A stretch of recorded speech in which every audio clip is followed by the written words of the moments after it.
Hello friend, CKD stock market news channel के अंदर आप सभी का स्वागत करता हूं और आज बात करते हैं कि SBI mid cap mutual fund के अंदर क्या कुछ बदलाव हुए हैं। सबसे पहले इसके नेट एसेट वैल्यू की बात करूंगा तो 228 रुपये का इसका एनएवी चल रहा है।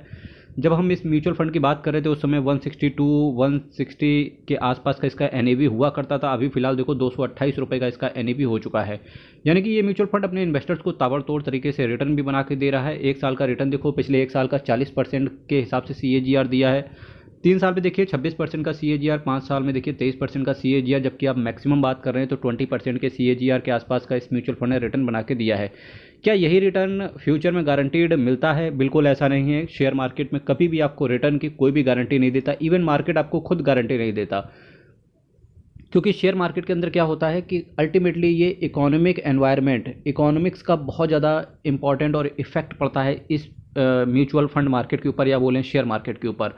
क्योंकि इकोनॉमी में अभी जैसे आपने सुना होगा इजराइल ईरान का वार, स्मॉल कैप मिड कैप गिर गए। जैसे एक कहते हैं लोग फ्रॉथ आ गया है बहुत ज़्यादा स्मॉल कैप और मिड कैप के अंदर। क्या हुआ? स्मॉल कैप और मिड कैप क्रैश हो गए। तो ये सारी चीज़ें जब जब रहेंगी, इलेक्शन आ रहा है, मार्केट गिर जाएगा, म्यूचुअल फंड खत्म हो जाएगा। तो इस तरीके से कभी भी रिटर्न की गारंटी नहीं होती। पर हाँ, अगर आप कंसिस्टेंसी के साथ इन्वेस्टमेंट करते हो, चाहे वो म्यूचुअल फंड के अंदर हो, चाहे वो अच्छे स्टॉक्स के अंदर हो, वो आपको रिटर्न बना के देता ही देता है कुछ ना कुछ। ठीक है। इसके साथ साथ देखिए म्यूचुअल फंड में जो आपको रिटर्न होता है, कंसिस्टेंसी तो रहती है डिपेंडिंग अपॉन द सिचुएशन कि आपने लॉन्ग टर्म का नज़रिया चुना हो। शॉर्ट टर्म में बात करें तो देखिए 58 का एनएवी था, फिर 62 का एनएवी हो गया, और देखिए 58 से एनएवी कहाँ आ गया? 60 का एनएवी आ गया। फिर देखो 60 के एनएवी से 59, अब पूरा पूरा ₹1 का एनएवी डूब गया। अब सपोज दैट आपके पास 5000 यूनिट है, 5000 रुपये से आपका पोर्टफोलियो नीचे हो गया।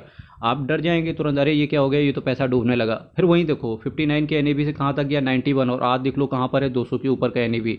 तो इस वजह से बोलते हैं जितना म्यूचुअल फंड की दुनिया में आप टाइम देते हो उतना अच्छा आपको रिटर्न मिलने की गुंजाइश रहती है। वैल्यू रिसर्च ने इस म्यूचुअल फंड को 4 आउट ऑफ 5 रेट किया है। अभी इससे पहले अगर बात करें 5-6 साल पहले तो इसका रेटिंग बहुत ज़्यादा नीचे गिरा हुआ था। अभी फिलहाल इसकी रेटिंग में सुधार हो रहा है धीरे धीरे। साथ ही साथ एसबीआई मैग्नम मिड कैप की और चीज़ों की बात करें तो भावीन विथलानी साहब आपके पैसे को मैनेज करके चल रहे हैं, यानी कि फंड मैनेजर हैं। और मेरा मानना है कि फंड मैनेजर ने जिस तरीके से इस फंड को मैनेज कर रखा है, जिस तरीके का एसेट एलोकेशन है, कहीं ना कहीं इस म्यूचुअल फंड की परफॉर्मेंस को दर्शा रहा है कि भाई साहब एसबीआई, मतलब अगर नाम पे लोग भरोसा करते हैं तो क्यों करते हैं। 3 महीने में रिटर्न की बात करेंगे तो 4.84% का एब्सोल्यूट रिटर्न इन्होंने बना के दिया है। 6 महीने में 14% का, 1 साल में 40% का, 3 साल में पैसे को डबल कर दिया, 5 साल में पैसे को 2 गुना कर दिया, 10 साल में देखिए 555% का CAGR। यही अगर आप 4-5 महीने के पहले के मेरे वीडियो उठा के देखो एसबीआई मैग्नम मिड कैप के, तो यहाँ पर रिटर्न आपको 700-800% के आसपास का चल रहा था। अभी रिटर्न केवल 555% का बचा है।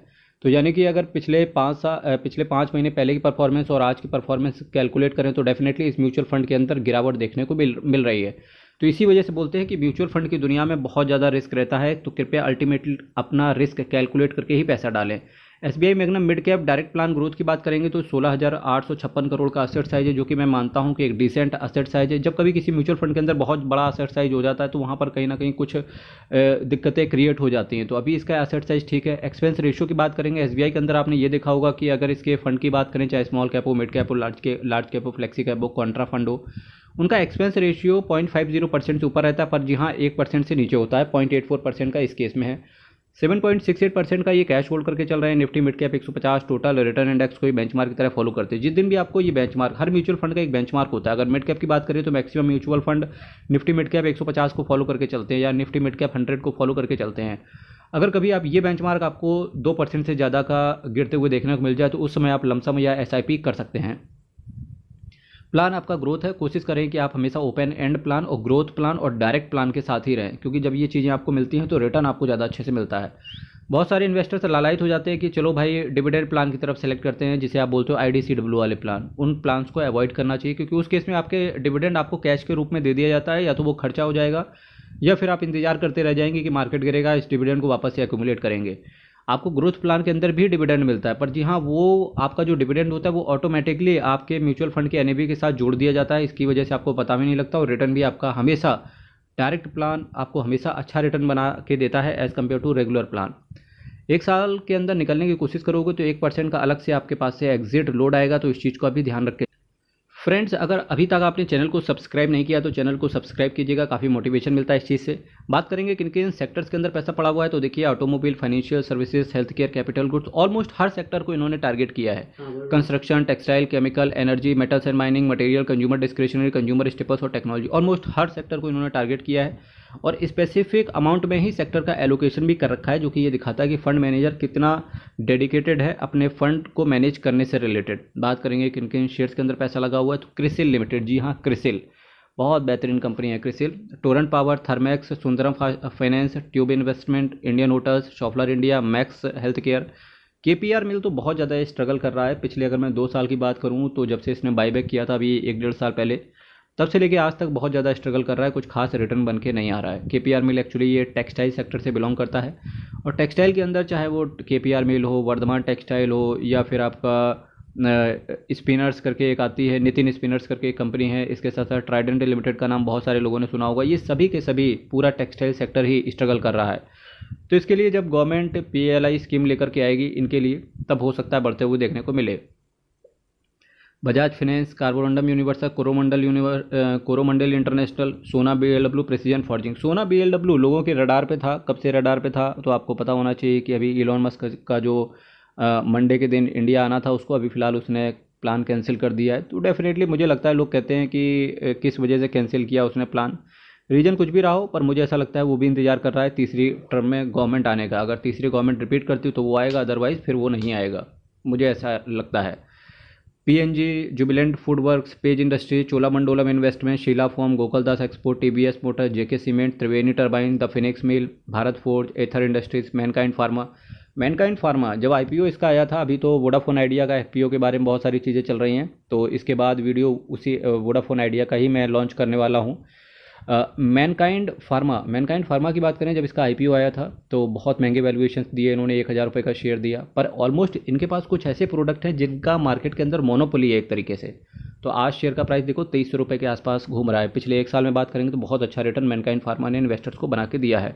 Jupiter Lifeline, Coforge, Oberoi Realty, Motherson Sumi Wiring, Infoedge, Godrej Properties, Endurance Technology, HDFC, AMC, Federal Bank, ZF Commercial Vehicle, Relaxo Footwear, UNO Minda, Grindwell Norton, Glaxo Smith Kline, PI Industries, SKF India, Ramco Cement, Tips Industries का फिलहाल अगर बात करें तो 6 महीने से लगातार crash हो रहा था। इस क्रैश को रोकने के लिए कंपनी ने 35% से ऊपर का बाईबैक शेयर लॉन्च किया है। तो होप्स हो कि बाईबैक इस चीज़ को सपोर्ट करे। Mahindra and Mahindra financial services, HDFC bank, Nippon life India, AMC, Laurus lab, Hatsun agro, ये कुछ शेयर्स हैं।